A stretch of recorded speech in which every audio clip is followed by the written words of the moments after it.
nga agin pataygid. Ini ang dako nga palamangkutanon sang 69 anyos nga lola sang tagiya sang ginpatay nga ido sa barangay Balabago Haro sa Sabado sang hapon. Pagsaysay ni Lola Inday, pasado alas 2 sang hapon sang ginpahibaloy ni sa magulang sini nga wala na sa kabuhi ang tatlo ka tuig nga ido nga si Sky. May igo ini sang pagkatiro sa nawala nga bahin sang tiyan.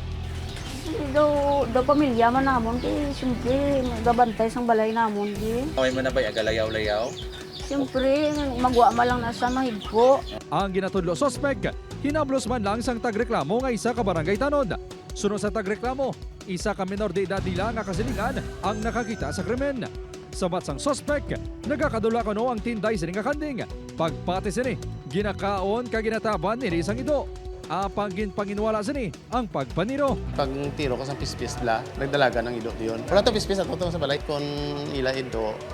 Ara na sa sulod, kung nara sa ila sulod balay, hindi pa na pwede nga tiroon mo. Why kaya ka tiro? Wala sir. Nagagwa sa investigasyon nga may daan man nga hiligutanon ang tagreklamo kagang sospek.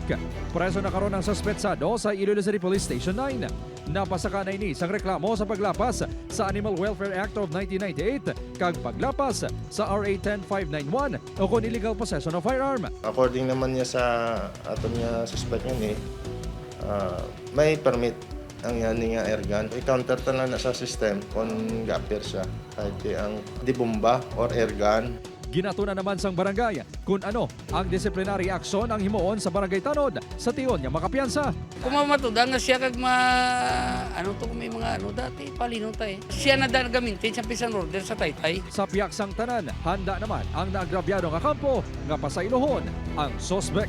Nahulat ko yang nga mangayo masipasensya. Upot Caramel Porquia, Kim Salinas, One Western Visayas.